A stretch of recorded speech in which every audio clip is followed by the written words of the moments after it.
planetary alignment watch videos, and we're asking the question, what defines a planetary alignment? And we're going to look at the distances involved and look at the angles and the separation involved.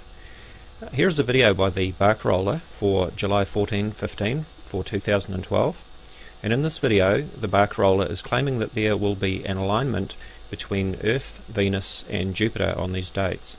But the main alignment that falls on this date is between Earth, Venus and Jupiter, and this is a very strong alignment. Now normally this would produce possibly around a 7 magnitude earthquake felt here on Earth, but there are...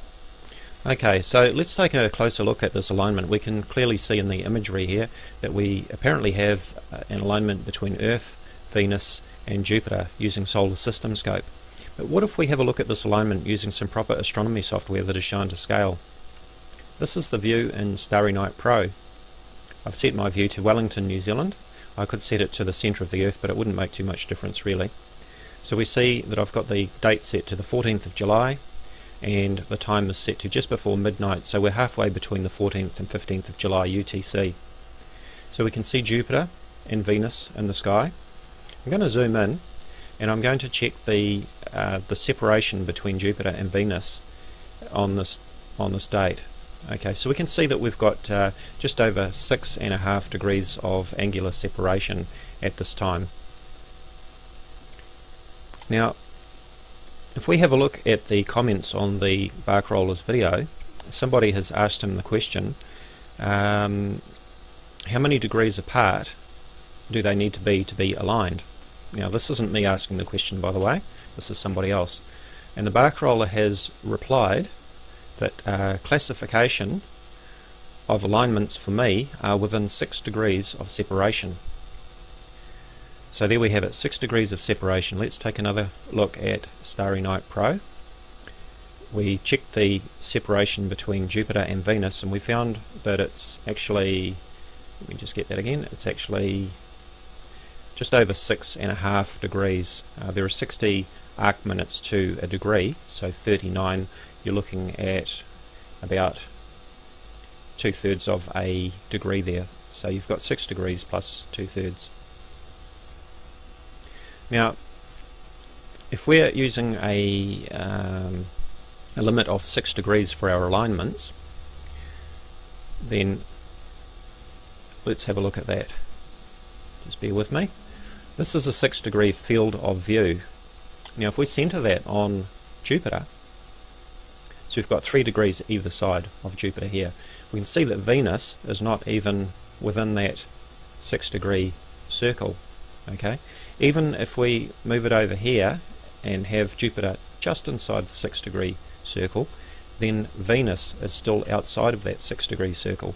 So if we're going to allow 6 degrees, we really have to centre it either side, or the other option of course is to double it and allow a 12 degree circle.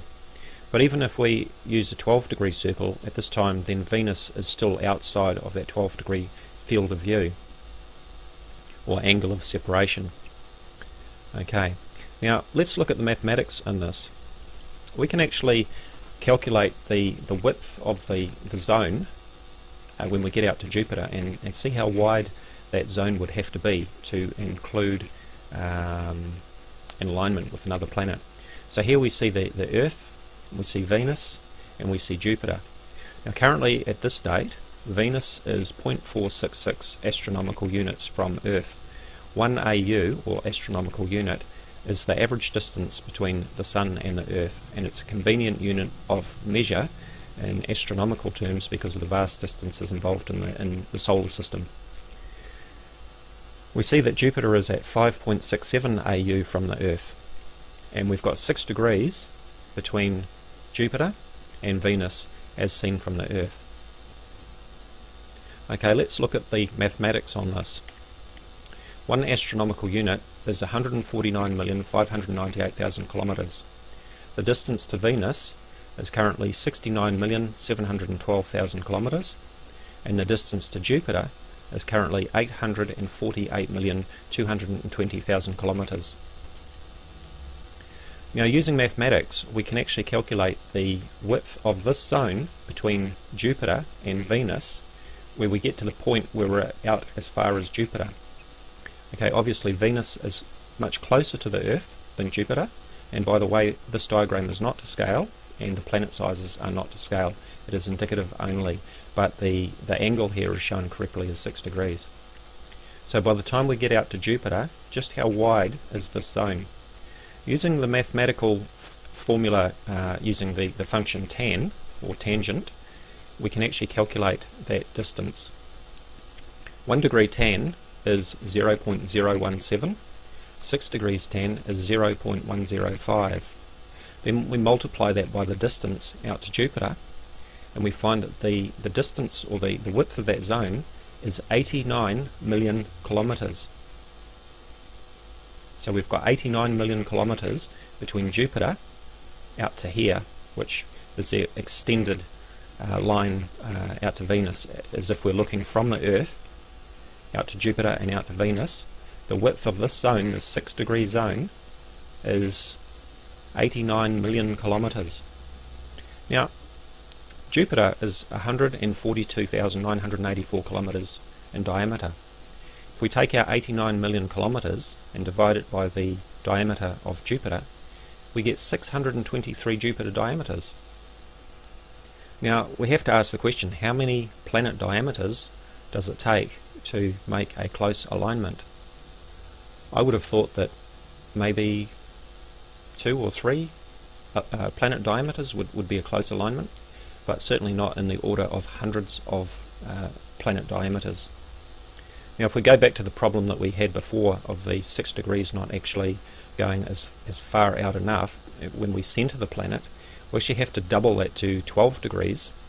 We end up with over 1200 Jupiter diameters, which is just ridiculous, really, isn't it? So, as you can see from the mathematics here, and also checking in Starry Night Pro, the so-called alignments between Jupiter and Venus that are supposedly happening on this date, July 14, 15, they just don't exist.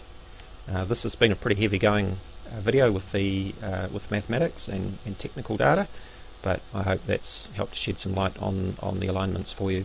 Thank you for watching. Hello YouTube. Today we're taking another look at planetary alignment watch videos, and we're asking the question, what defines a planetary alignment? And we're going to look at the distances involved and look at the angles and the separation involved. Here's a video by the Thebarcaroller for July 14-15 for 2012, and in this video the Thebarcaroller is claiming that there will be an alignment between Earth, Venus and Jupiter on these dates. But the main alignment that falls on this date is between Earth, Venus and Jupiter, and this is a very strong alignment. Now normally this would produce possibly around a 7 magnitude earthquake felt here on Earth, but there are... Okay, so let's take a closer look at this alignment. We can clearly see in the imagery here that we apparently have an alignment between Earth, Venus and Jupiter using solar system scope. But what if we have a look at this alignment using some proper astronomy software that is shown to scale? This is the view in Starry Night Pro. I've set my view to Wellington, New Zealand. I could set it to the centre of the Earth, but it wouldn't make too much difference really. So we see that I've got